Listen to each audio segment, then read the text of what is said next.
Muy buenas tardes, queridos participantes. Sean bienvenidos nuevamente a esta serie de conferencias del tema de bioestadística en investigación. Esperemos que se encuentren muy bien y reciban un cordial saludo de parte de la Universidad de la Sociedad Científica de Estudiantes de Medicina de la Universidad Privada Franz Tamayo. En esta oportunidad vamos a contar con nuestra sexta ponencia, que sería nuestra última ponencia de esta gran actividad, que tiene el título de Boxplot y diagramas de dispersión, que va a estar a cargo de nuestra presentadora. Un momento.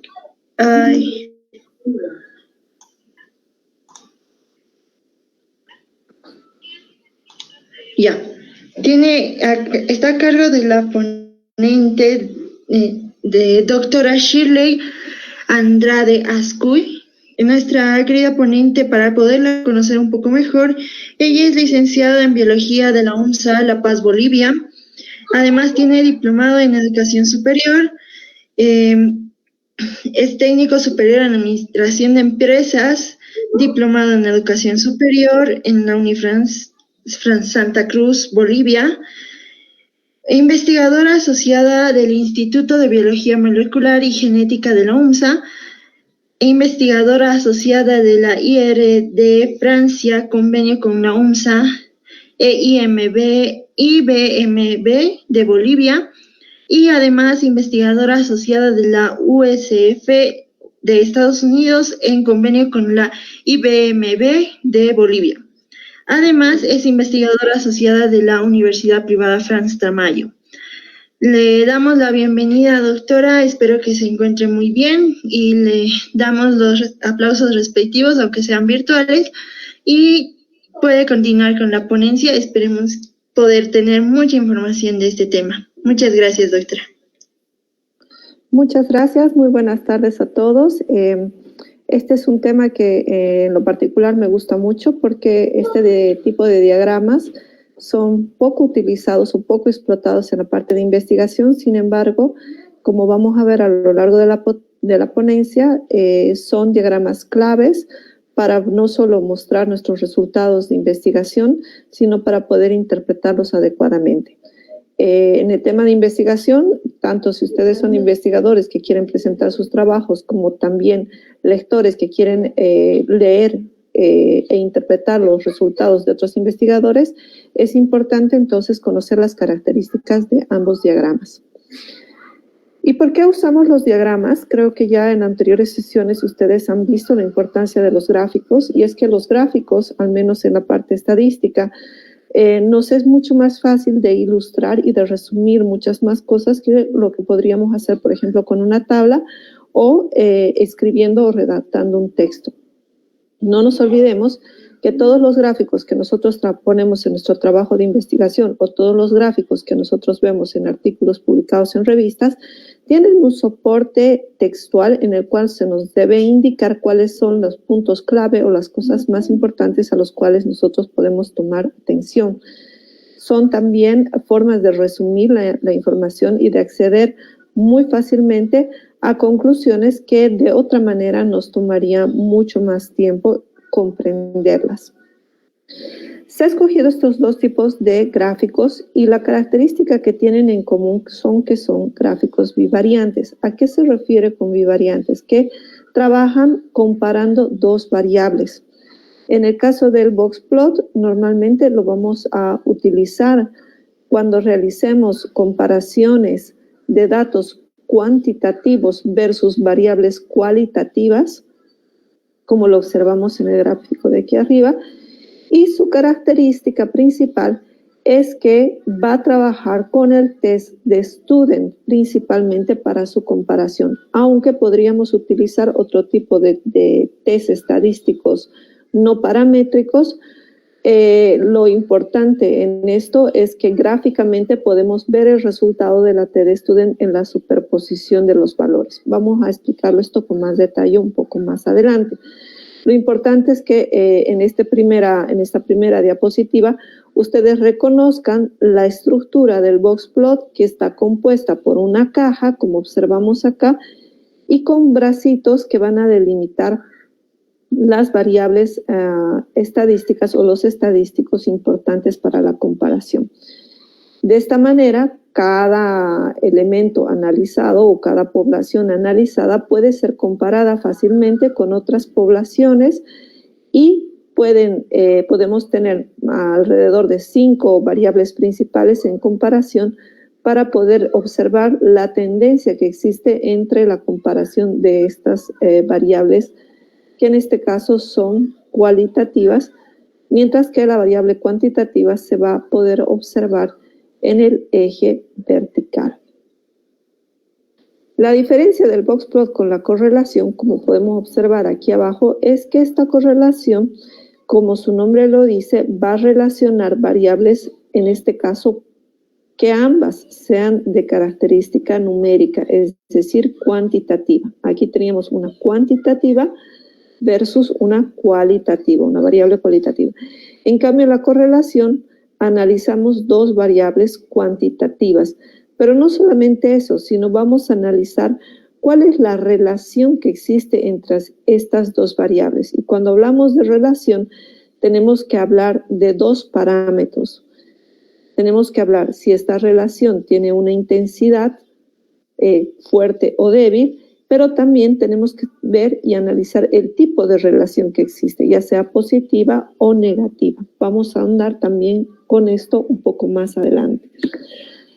A diferencia del boxplot que habíamos indicado que trabaja con la TDStudent, la correlación de Pearson nos va a dar un valor R que nos va a dar una idea de la fuerza de relación, pero luego existen otro tipo de adecuaciones a la fórmula de TDStudent para encontrar su nivel de significancia.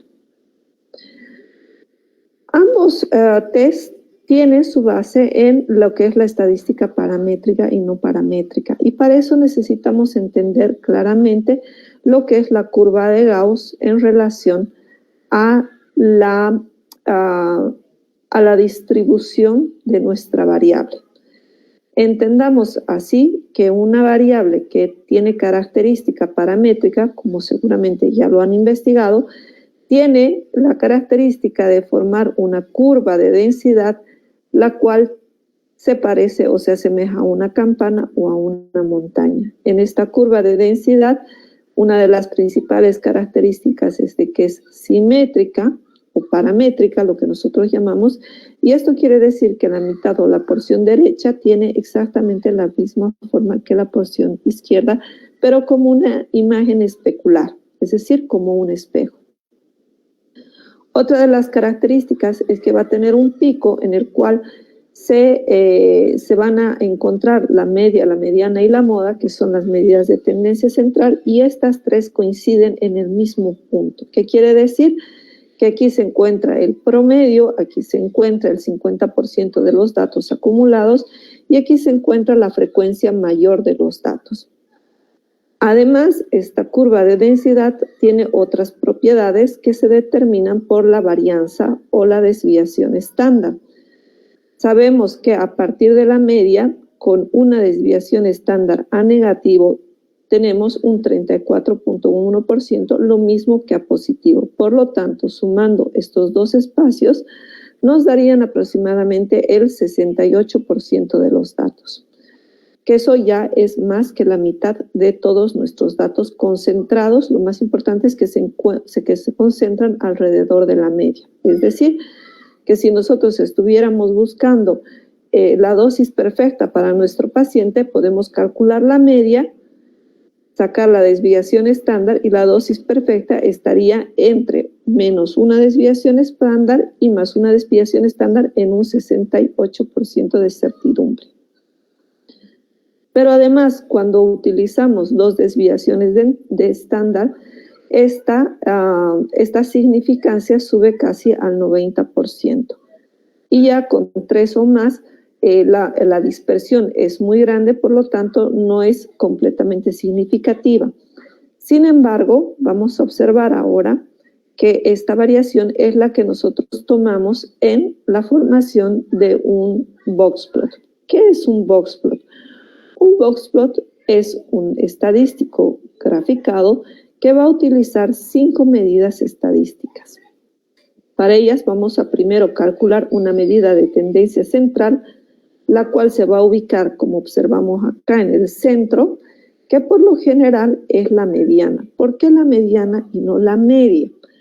Recordemos que cuando trabajamos con estadística paramétrica utilizamos a la media como el mejor indicador.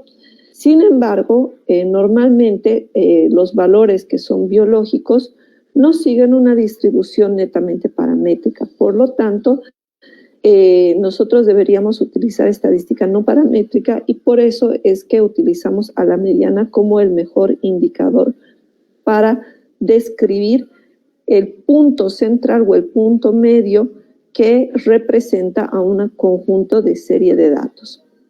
Entonces, la mediana normalmente la denotamos con una línea central. Y dentro de la caja, que como podemos observar acá, se van a encontrar otros 2 estadísticos, el primer cuartil y el tercer cuartil. Recalquemos que la mediana es equivalente al segundo cuartil. ¿Por qué? Porque cada cuartil tiene 25% de los datos. Si retrocedemos un poquito más, este punto medio sería la mediana y los cuartiles sería dividir esta densidad en 2 porciones iguales, cada una teniendo el 25% de los datos. En ese sentido, el primer cuartil va a coincidir con 25%, la mediana con el 50%, el tercer cuartil con el 75%. ¿Qué quiere decir esto? Gráficamente nos está diciendo que la mayor cantidad de los datos, es decir, el 50% de los datos centrales, se encuentran contenidos entre la parte inferior de la caja y la parte superior de la caja. Mientras más pequeña sea esta cajita, nos da una idea de que la curva es más lepticúrtica. ¿Qué quiere decir? Que los datos se concentran con mayor frecuencia al centro y no así tienen una dispersión grande. Otra característica que nosotros debemos observar en este tipo de gráficos es la posición de la mediana. La posición de la mediana, mientras más paramétrico o más uniforme sea estos nuestros datos o más parecidos a la función normal, va a ocupar exactamente el punto medio entre la parte superior, que es el tercer cuartil, y la parte inferior, que es el primer cuartil. Por lo tanto, en este ejemplo que vemos acá, la mediana se encuentra débilmente desplazada hacia el primer cuartil. En este ejemplo, podríamos decir que la mediana no ocupa el mismo puesto que la media, sino que se encuentra desplazada hacia la izquierda y, por lo tanto, no forma una función normal, ¿no? Esto es importante porque luego, como vemos en este gráfico acá, por lo general nosotros tomamos la media o la mediana para hacer las comparaciones en el TD Student. Ya vamos con 2 medidas, que es el primer cuartil, el tercer cuartil y una tercera medida que sería la mediana. Pero además, no sé si ustedes lo han visto, pero en las medidas de posición tenemos lo que es el rango intercuartílico. ¿Qué es el rango intercuartílico? El rango intercuartílico se encuentra ubicado entre el primer cuartil y el tercer cuartil. Es una medida de variación que ubica el 50% de los datos que están en relación a la medida de tendencia central. Es decir, el rango intercuartílico nos está mostrando dónde se ubica este 50% de los datos. Y por último, tenemos las últimas 2 medidas, que es el valor mínimo y el valor máximo. Ahora, muchos de ustedes me dirán, si hay un valor mínimo y hay un valor máximo, ¿qué son estos puntitos que se observan por fuera de estas medidas? Son lo que nosotros llamamos los outliers. ¿Qué son los outliers? Son datos que por algún motivo nosotros podemos intuir que no corresponden a nuestra serie de datos. Son datos que están sesgados o están muy alejados de las medidas de tendencia que nosotros hemos observado. En este esquema que vemos acá, por ejemplo, podríamos observar que la curva de densidad baja de una forma normal y de repente, después de que casi desaparece, empiezan a aparecer unos picos anormales, tanto a la izquierda como a la derecha, los cuales los podríamos considerar como los outlets. ¿Cómo incidiría estos outlets en nuestro trabajo de investigación? Si nosotros tenemos valores que están por fuera de los rangos que nosotros tomaríamos como normal, recordemos que nosotros en estadística trabajamos con un 95% de certidumbre, con un 99% de certidumbre, estos outlets corresponderían a ese 5 o a ese 1% que nosotros excluimos o quitamos con el objetivo de ver mucho más claro lo que sucede de forma común. Aquí vemos la temperatura ambiente, ¿ya? Entonces, digamos que este outlet que vemos acá, este punto que vemos acá, puede ser un dato de un año extremadamente caliente para el lugar donde se haya tomado la temperatura, o que haya ocurrido algún evento que no es normal, no es común, que es un evento que normalmente no ocurre, que puede ser por una falla del ambiente, una falla mecánica, un error, o inclusive si nosotros hacemos una encuesta podría ser una mentira, ¿no? Por ejemplo, nosotros le preguntamos cuántos años tiene y la persona nos dice tengo 150 años. Entonces sabemos que eso no es real, que puede haber ahí algún error y por lo tanto nosotros decidimos discriminar estos datos, pero para no retirarlos completamente de nuestro estudio, mencionamos que existen estos datos, pero que nosotros los consideramos aberrantes o que los consideramos dudosos o muy fuera de rango y por eso los retiramos de nuestra investigación. Sin embargo, los debemos mencionar. Y cuando nosotros hacemos la redacción de estos outlets, entonces, o cuando vemos estos puntos aberrantes en cualquier trabajo de investigación, en el texto debe describir exactamente el motivo o la razón por la cual se ha considerado o el método por el cual se ha retirado estos datos, ¿no? Estos datos se pueden retirar. Hay fórmulas matemáticas específicas para retirar estos datos. Depende mucho del nivel de certidumbre en el cual trabajamos. Recordemos que podemos trabajar al 95, 99, 97,5% y pues considerar todos esos datos que están por fuera de ese rango como los famosos outlets. Yo les doy un ejemplo aquí a mis alumnos, por ejemplo, que estén haciendo una campaña para ver el valor de glicemia normal en la población. Y por lo general nuestro valor de glicemia en ayunas va a rondar los 80, 90 miligramos por decilitro, pero vamos a tener pacientes que van a tener, por ejemplo, 60, ¿no? O menos, y vamos a tener pacientes que van a tener 100 hasta 200. Y de repente vamos a tener un diabético descontrolado, ¿no? Que va a estar en 300. Entonces, si consideramos esos valores como normales, y yo estoy tratando de buscar el parámetro normal de una población, entonces se incurriría en un error estadístico. Entonces, podrían mencionar que sí se ha encontrado una paciente con 300 miligramos por decilitro, pero que como es diabética no pertenece a la población de la población normal, ¿no es cierto? O podría encontrar también algún paciente anémico o algún paciente que sufra alguna deficiencia y tenga valores muy por debajo de lo normal. Entonces, esos son los outlets y esos son los que yo retiro. Por lo tanto, voy a considerar un mínimo como un valor más o menos de 2.5 hasta 97,5% de los datos como el máximo. Y pues aquí tenemos otra medida estadística. ¿Por qué? Porque entre el máximo y el segundo cuartil se van a compartir los otros 50% de los datos y entre el segundo cuartil o la mediana y el mínimo también. Si nosotros decimos que esto tiene un comportamiento normal o paramétrico, es decir, es predecible a lo largo del tiempo, la mitad superior debería coincidir en tamaño con la mitad inferior. Si no coincide, entonces nuevamente veríamos un sesgo y tendríamos que averiguar, o en el artículo se nos tendría que decir cuál sería aquel factor que está desplazando los datos hacia la derecha o hacia la izquierda, o en este caso hacia arriba o hacia abajo de nuestro box plot. Otra también de las características es que cuando tenemos un máximo y un mínimo, tenemos otra medida de tendencia central que se llama el rango, ¿no? El rango es la distancia entre el valor mínimo y el valor máximo.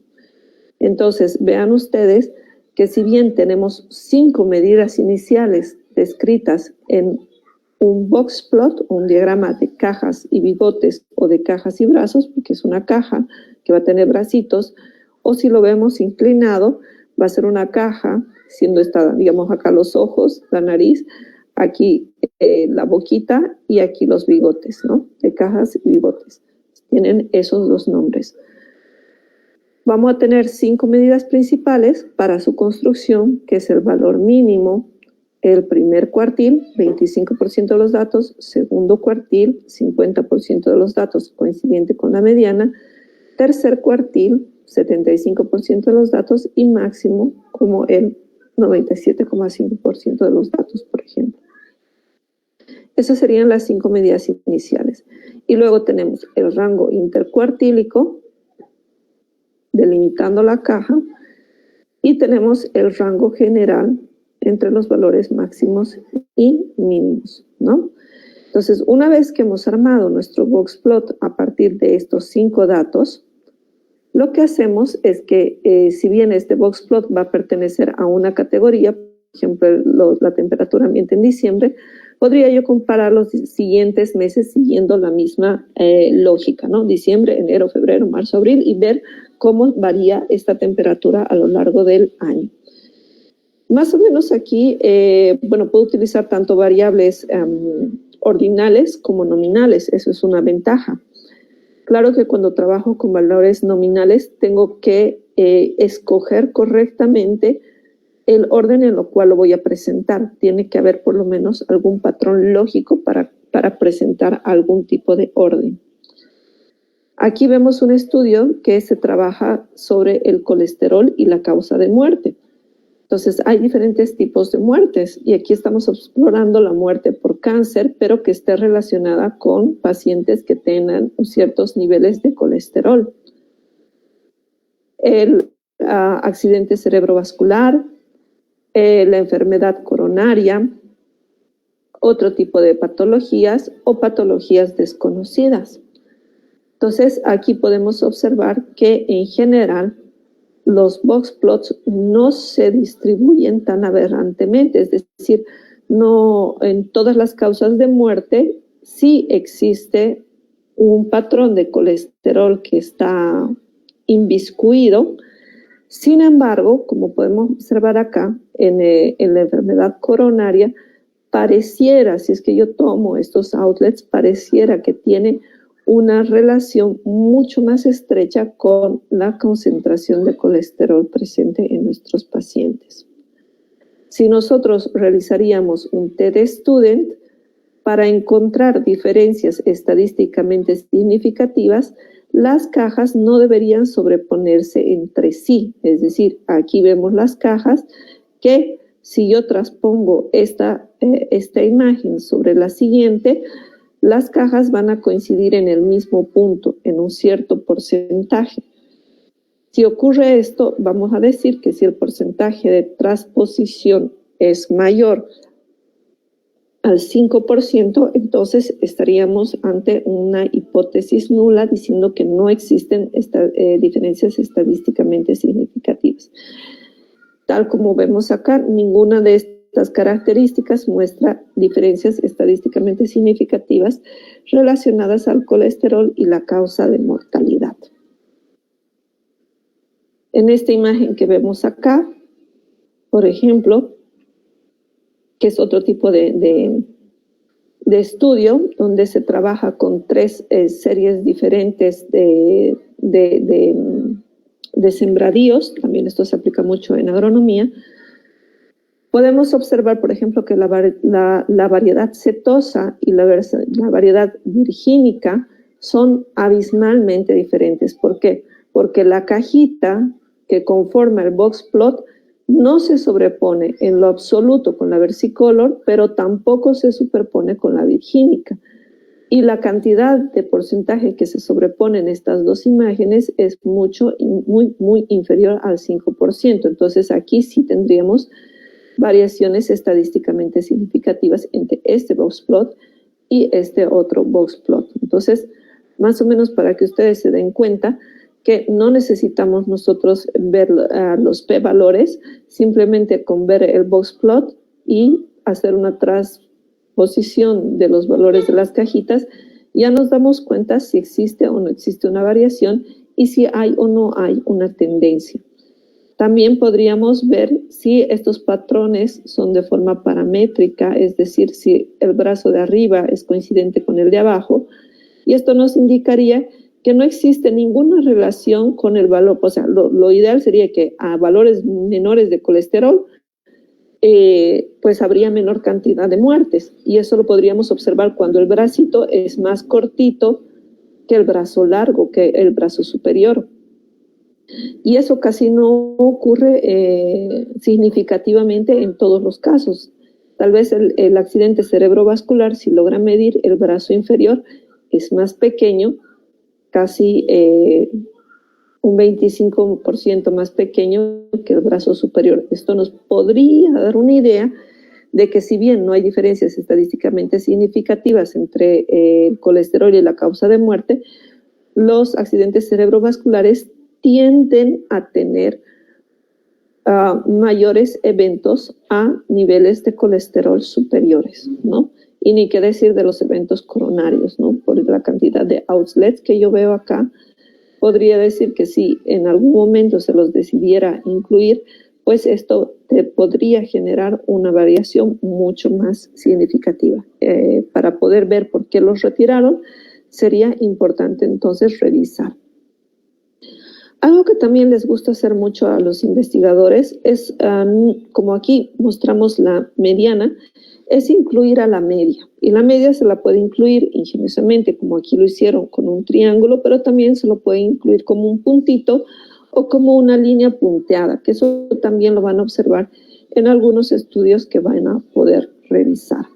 Bueno, entonces, haciendo un compilado hasta lo que hemos visto ahora, podríamos decir que los gráficos pues, nos ayudan mucho en la parte de investigación, y el gráfico de cajas y bigotes o el box plot es un gráfico muy útil para cuando nosotros trabajamos con variables cuantitativas como el colesterol o la temperatura, comparándolos con variables cualitativas como las causas de mortalidad o los meses del año.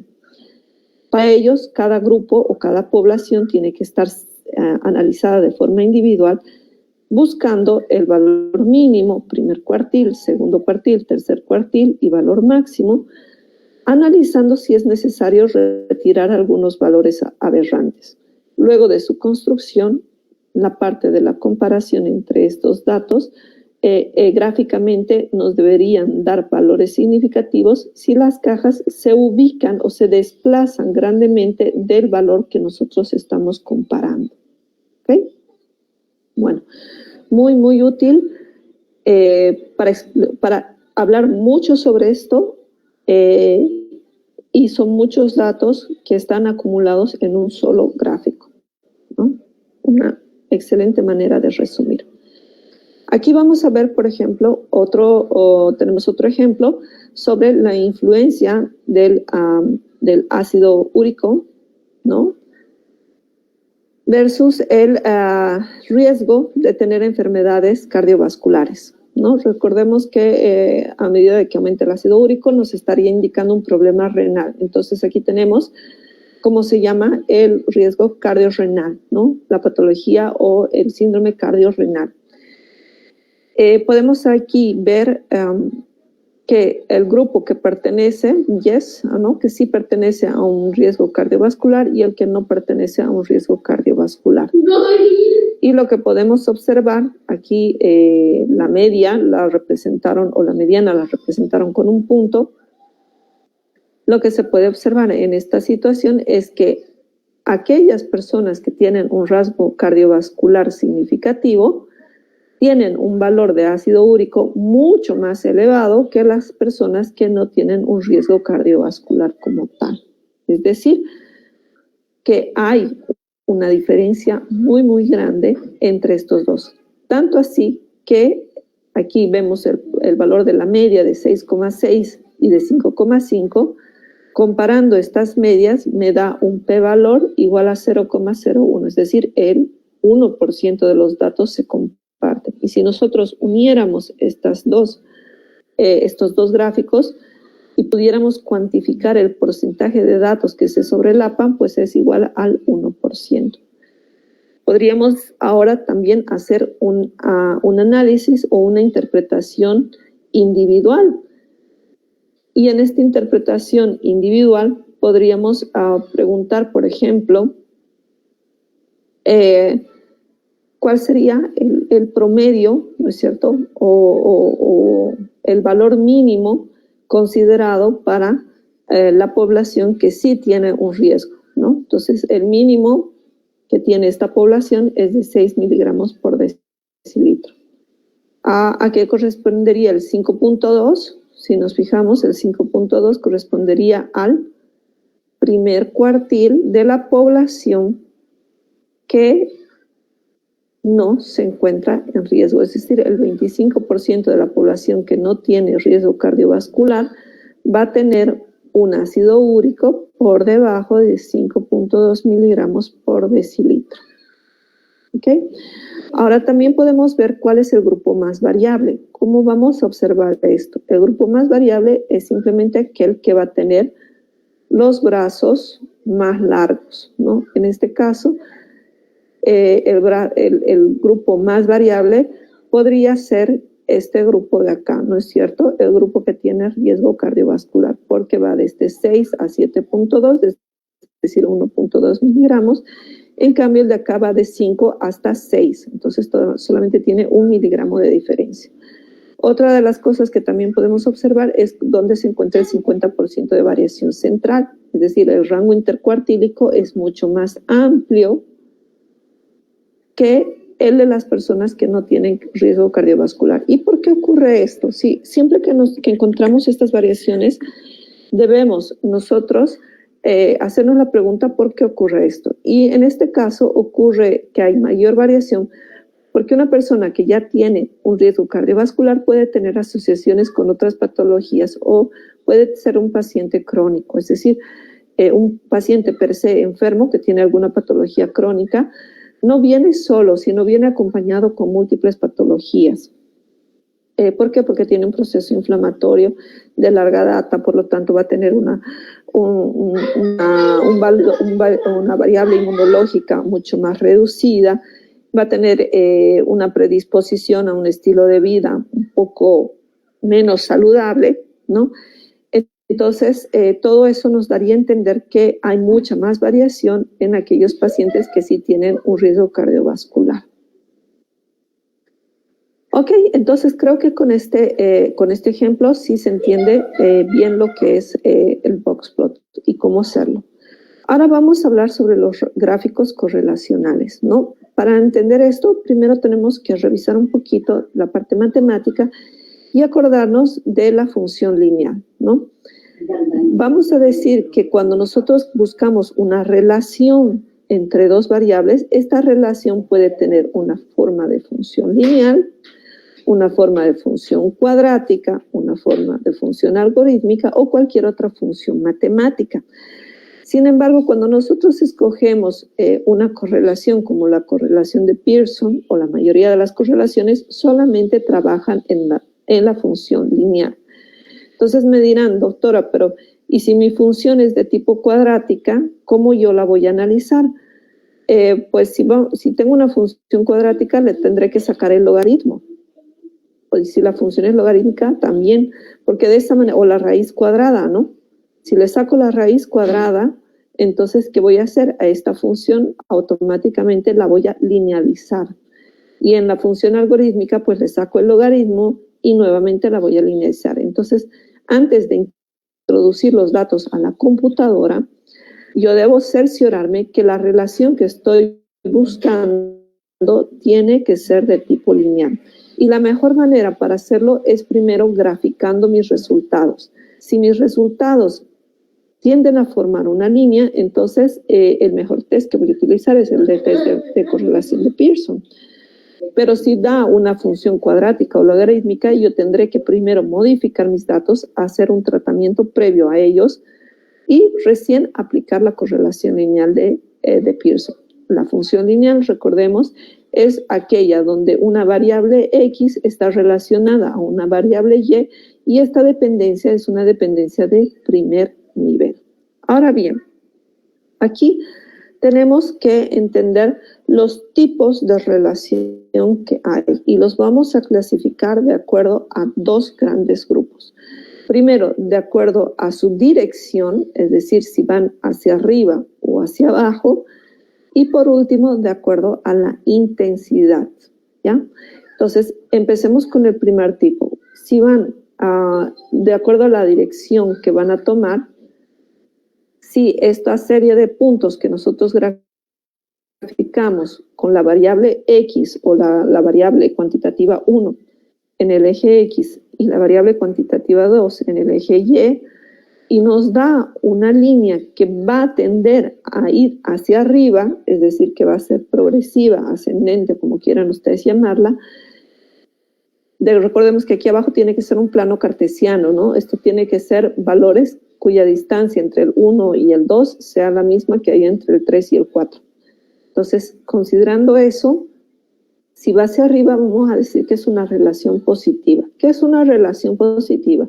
Mientras más incrementa X, más incrementa Y. Por ejemplo, si mi paciente se encuentra con un mayor nivel de estrés, lo más lógico es que su presión arterial sea mayor. Eso es una relación positiva, pese a que clínicamente no es favorable. En este caso, lo que nosotros queremos ver es matemáticamente hablando.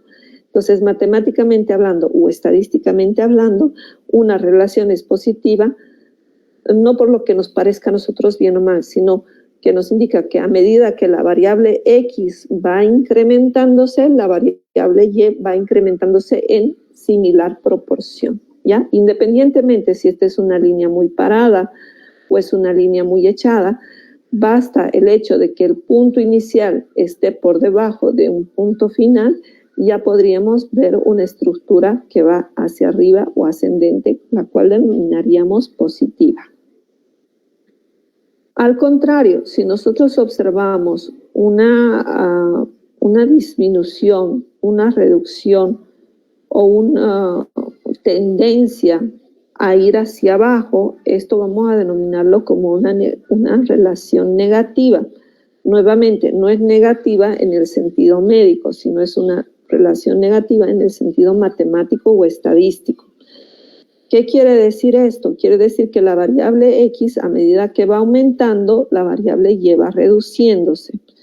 ¿Cómo podríamos interpretar esto? Por ejemplo, si nosotros hacemos un test de clearance de glucosa o clearance de creatinina, mientras más tiempo va pasando, yo esperaría que la cantidad de glucosa, por ejemplo, en mi paciente vaya reduciéndose, o la cantidad de creatinina excretada también vaya reduciéndose porque ha habido una filtración o un consumo y esto ha ido reduciendo las concentraciones. Entonces, nuevamente, recordamos que la función negativa o la correlación negativa simplemente nos está indicando la dirección hacia la cual está direccionándose nuestros datos.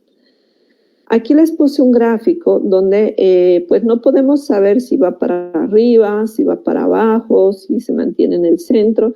Y a esto nosotros deberíamos llamar una ausencia de relación. Es decir, que mientras la variable X sube o baja, aumenta o reduce de valor, la variable Y se manifiesta de forma independiente. Entonces, cuando nosotros vemos este tipo de gráficos, lo que deberíamos decir es que hay una ausencia de relación. Ojo y mucho cuidado, porque hay veces en que tal vez nos va a dibujar esta forma, una forma de función cuadrática, y ahí nosotros no podríamos decir que no hay una relación, sino que simplemente no existe una relación lineal. ¿Y esto por qué?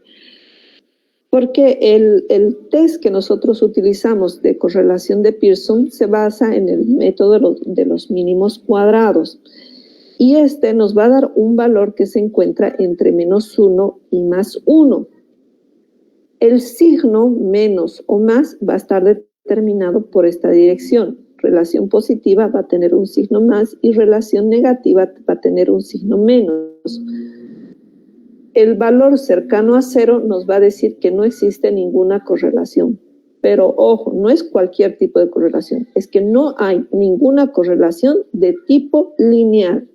Porque bien me puede salir, si yo tengo esta función cuadrática, con certeza me va a salir igual a 0.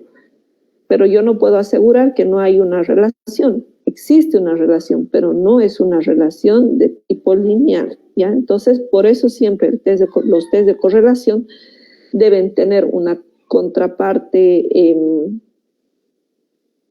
gráfica, como un gráfico, pero también deben tener un valor que está dado por esta correlación, que es un valor en la correlación de Pearson se lo denomina R, y el cuadrado de esa relación me va a decir qué porcentaje de datos siguen la línea de tendencia. La línea de tendencia es esta línea que se va a dibujar encima de nuestros datos. Entonces aquí la línea de tendencia va hacia arriba, la línea de tendencia va hacia abajo y aquí no tenemos ninguna línea de tendencia. Bueno, entonces hemos visto la dirección. Ya sabemos que puede ser negativo o positivo. Ahora vamos a ver la fuerza de esa relación, ¿no es cierto? ¿Cuándo vamos a decir que es una relación fuerte? Siempre que cambie X, va a cambiar Y.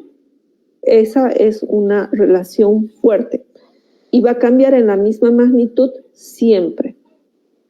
Pero si cuando cambia X, a veces cambia un poquito más Y, a veces un poquito menos, entonces la relación no se hace tan fuerte.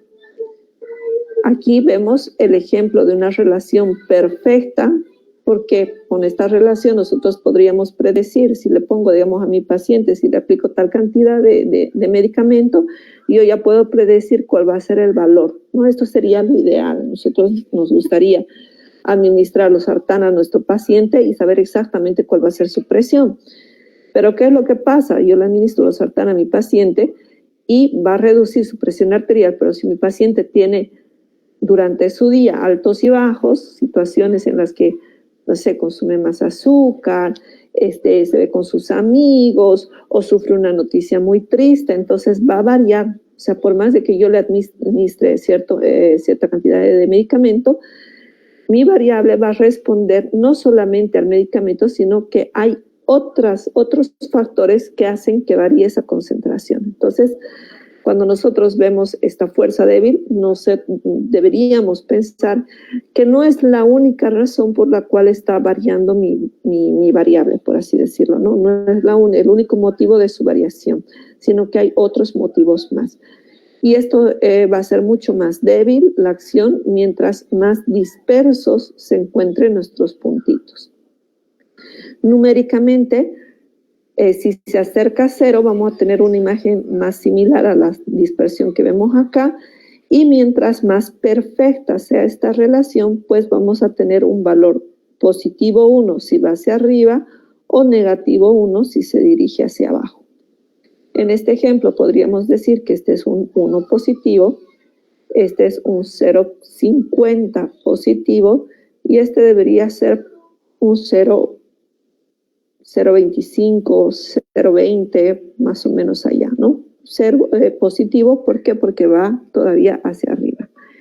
Acá podríamos decir que esto es un 0,8 positivo, menos 0,8 o negativo 0,8 y aquí prácticamente 0. Entonces, veamos los ejemplos. Otra de las cosas es que cuando nosotros tenemos estas correlaciones, podemos colocar dos correlaciones o transponer dos correlaciones en un mismo gráfico o inclusive compararlos con otros gráficos. Entonces, ¿qué es lo que vemos acá? Vemos dos variables cuantitativas, por ejemplo, el ingreso económico versus el porcentaje de obesidad. y aquí el ingreso económico versus el porcentaje de diabetes. Recordemos que aquí hemos trabajado con logaritmos. ¿Por qué? Porque esta función era una función cuadrática y para linealizarla hemos tenido que utilizar el logaritmo. Bajo el concepto de que mientras más dinero tengo, tal vez tengo una mejor dieta y por lo tanto voy a reducir mi obesidad, o tengo mayor ingreso, puedo tratar mi diabetes y por lo tanto voy a tener menor concentración o menor porcentaje de diabetes en la población. Y estoy comparando además los años, ¿no? 1990 en azul y 2015 en rojo. Entonces vamos a ir analizando variable por variable, ¿ok? Primero vamos a decir que en todos los casos es una correlación negativa. ¿Qué quiere decir? Que mientras más dinero existe, va a haber menos diabetes y menos obesidad en porcentaje. Ahora veamos la comparación por años. Si comparamos el año 1990, vamos a decir que en general, 1990 generó menos obesos y menos diabéticos que lo que generamos en el 2015. Fíjense, es aberrante. En el 1990, el porcentaje de obesos no sobrepasaba el 15%, no importando el nivel económico. Fíjense. Y aquí el porcentaje de diabéticos menos del 7%, no importando el nivel económico. Pero ¿qué pasó para el 2015? En el 2015 se dispararon los datos, es decir, casi el 40% de la población, entre el 25 y el 40% de la población tiene obesidad, o entre el 14 o 15% y el 6% de la población tiene diabetes. Entonces, haciendo la comparación por años, aquí claramente nos damos cuenta de que hay más obesos y hay más diabéticos que en 1990, independientemente del nivel de ingresos. Por otro lado, otra comparación que podemos hacer es que el nivel de ingresos modifica grandemente este nivel de obesidad y de diabetes, ¿ya? A diferencia de lo que lo hacía en 1990. ¿Y esto cómo podríamos interpretarlo? Podríamos interpretar que esta comida chatarra, barata, poco saludable, es más accesible a aquellas personas de bajos ingresos que lo que es para las personas de ingresos más altos. Pero también podríamos decir que la cantidad de obesos y diabéticos puede controlar su diabetes y puede controlar su obesidad, porque al tener mayor cantidad de ingreso puede tener mayor acceso a los servicios de salud, ¿ya? Entonces, como se van dando cuenta, no es absoluto, porque aquí tenemos, por ejemplo, un paciente que gana mucho y tiene niveles de obesidad muy por debajo de lo normal. Entonces, si bien esto es una correlación, digamos, lineal negativa, no vamos a decir que sea muy fuerte. Probablemente cuando saquemos la correlación R de Pearson, nos dé un 0,07, 0,6 probablemente. Aquí, como vemos la concentración de puntos más cercanos a la línea de tendencia, tal vez esto sea una relación un poco más fuerte, de un 0,8 o 0,7%. Vamos a ver, bueno, estos serían entonces los dos ejemplos que hemos visto, haciendo un background de lo que sería la correlación de Pearson. Diríamos que la correlación de Pearson existe para poder comparar variables de tipo cuantitativas y su relación, la fuerza de la relación que existe entre ambos. Pero además es importante porque al existir una relación, nosotros podríamos intuir que modificando una de las variables se modifica la siguiente. Es decir, mientras más tengamos nosotros la facilidad de modificar algún valor, el valor subsecuente va a poder ser modificable. Y eso es lo más importante en investigación. Cuando nosotros analizamos, por ejemplo, algún nuevo medicamento, eso es lo que nosotros esperamos, que con este medicamento sea necesario y sea suficiente para tratar la patología de nuestro paciente. Entonces deberíamos hacer una correlación de Pearson para ver con la administración de mi medicamento a lo largo de los días, por ejemplo, como días, como una variable cuantitativa, cómo va mejorando el parámetro que quiero mejorar en mi paciente, cualquier parámetro fisiológico como concentración de creatinina, nivel de glucosa, etcétera, etcétera. Y pues, si bien no estoy poniendo cómo se elaboran estos gráficos en Excel, por ejemplo, existen muchos tutoriales que explican específicamente cómo realizar. Yo no lo hice acá porque iba a ser un poco tedioso, pero sí existen bastantes tutoriales que nos explican cómo poder realizar estos boxplot. Yo les aconsejo que utilicen cualquier otro que no sea Excel, pueden utilizar el R, o inclusive pueden entrar directamente a internet y buscar diagrama de cajas y bigotes online, y ustedes solamente tienen que introducir estos valores del mínimo, el máximo y los cuartiles, o tal vez les da la oportunidad de introducir todos sus valores, copiarlos de su matriz de Excel y pegarlos, y ellos automáticamente se los hacen los gráficos.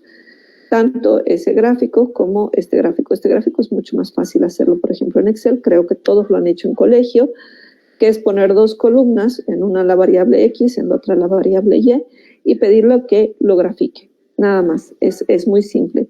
Y para la correlación de Pearson, en Excel existe la función Pearson. Uno le pone igual Pearson, selecciona la columna de los X, le pone punto coma, selecciona la columna de los Y y automáticamente le sale el valor. ¿Y cómo interpretan ese valor? Utilizando esta tablita que está aquí abajo. Entonces, mientras más cercano a 0 no hay relación, mientras más cercano a 1 hay una relación más fuerte. Si es positiva, ustedes ya saben que va a ir hacia arriba, y si es negativa, va a ir hacia abajo. ¿Okay? Bueno, entonces eso es todo lo que quería comunicarles hoy. Espero que todo haya quedado bien, y si tienen alguna duda, por favor, escríbanla para que puedan transmitírmela y solucionarlo ahora. Y bueno, me quedo con esta frase, ¿no? Que en sí la bioestadística nos permite comprender aquellos fundamentos que son racionales en los cuales se van a basar las decisiones que nosotros tomamos, tanto en el diagnóstico, en el pronóstico y en la terapéutica que vayamos a hacer con nuestros pacientes. Por eso, comprenderla nos va a ayudar a visualizar mucho mejor cómo actuar de manera científica, porque la medicina es una ciencia y no podemos tratarla de forma empírica. Bueno, muchísimas gracias.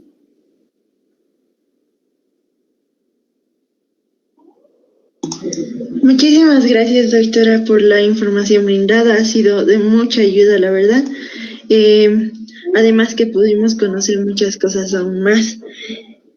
Doctora, tenemos una pregunta en el chat y se la voy a leer en ese momento, que dice: en el eje X se considera las variables dependientes o independientes, ¿y qué variables consideramos en el eje Y? Muchas gracias. Ok, esa es una muy buena pregunta. Y te voy a hacer la respuesta, te la voy a dar a ti. Normalmente en medicina nosotros no conocemos cuál es la dependiente o la independiente. ¿Ok? Muchas veces no la conocemos, muchas veces nosotros desearíamos conocerla. En este caso, la variable, asumimos que la obesidad es dependiente del ingreso. Entonces, la variable dependiente debería ir en el eje Y y la independiente en el eje X. Ahora, normalmente deberíamos saber cuál es la variable dependiente o independiente. Cuando no la conocemos, pues simplemente ponemos una en un lado y la otra en otro lado. Pero en este caso, podríamos poner, como te digo, la variable dependiente en el eje Y, porque Y depende de X, y la independiente en X. ¿Alguna otra pregunta más? Bueno, otra cosa más que podría aportar acá con la utilidad de este tipo de gráficos es que también podríamos sacar o extrapolar la fórmula matemática, ¿no? X es igual Y es igual a X más A más BX. Y cuando nosotros sacamos esa fórmula, mientras más se acerque a 1, vamos a poder extrapolar. ¿Ya cuando extrapolamos? Normalmente cuando hacemos epidemiología. Y lo hemos estado utilizando mucho con los valores predictivos de COVID. Entonces, en COVID nosotros tratamos de extrapolar justamente cuál va a ser su comportamiento a lo largo del tiempo a raíz de los datos que vamos a ir generando poco a poco. Entonces, gracias a este tipo de correlaciones, nosotros podríamos adecuar mejor la terapéutica a nuestros pacientes.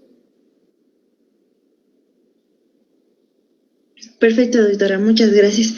Le comento que ya no nos llegaron preguntas. Esas serían, creo, las últimas preguntas. No tenemos más. Ok, bueno, agradecer a la Sociedad Científica de Estudiantes de Medicina de la Universidad Franz Tamayo por esta invitación. Felicitarlos por la iniciativa. Yo sé que la estadística no es de preferencia para todos, pero cada uno que está trabajando un poco más de investigación y ahora que hemos visto tanto el COVID, la importancia de la investigación en medicina, pues espero que sea de mucha utilidad, ya que estos gráficos, si ustedes abren su libro de Guyton, se los van a encontrar y les aseguro que antes no sabían interpretarlos, pero gracias a esto espero que los puedan interpretar de mejor manera. Y también recordarles que la medicina es muy dinámica. Lo que nosotros estamos generando, conocemos ahora, no es ni la mitad de lo que vamos a conocer de aquí a unos años. Y es imposible que nosotros estemos leyendo revistas durante todo el día, porque tenemos que atender pacientes. Pero si nosotros somos capaces de leer este tipo de gráficos que me resumen mucha información y me son muy fáciles de interpretar con toda la información que se tiene, pues les aseguro que van a tener una ventaja con el resto de sus colegas.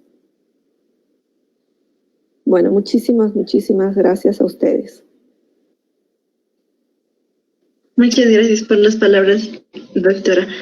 Y muchas gracias a todos los participantes que pudieron estar en esta actividad, presentes en la actividad de bioestadística en la investigación. Espero que haya sido de mucha utilidad para ustedes y como bien dice la doctora, esto nos hace de mucha utilidad no solo en la investigación, también en el aprendizaje que tenemos nosotros para lo que es el medio médico.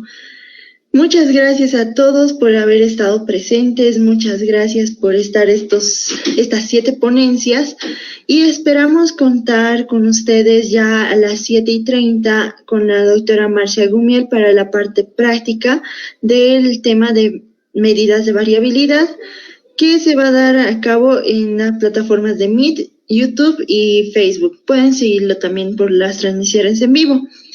Así que los esperamos a esta ponencia como nuestra última ponencia de todas las actividades de bioestadística en investigación. Les estaremos enviando el link de la evaluación dentro de unos minutos para que puedan hacer esta evaluación y así tener la nota tanto de aprobación o solo optar por el certificado de asistencia. Recordar también que este certificado de aprobación va a ser con una nota acumulativa o promediada de 60 puntos de todas las ponencias que se brindaron y también el certificado de asistencia que va a ser con una asistencia de 6 de las 7 ponencias. Muchas gracias por su asistencia, muchas gracias por el apoyo. Esperemos que les haya servido y muchas gracias, doctora, nuevamente. Hasta una próxima ponencia. Gracias, muchas gracias. Hasta luego.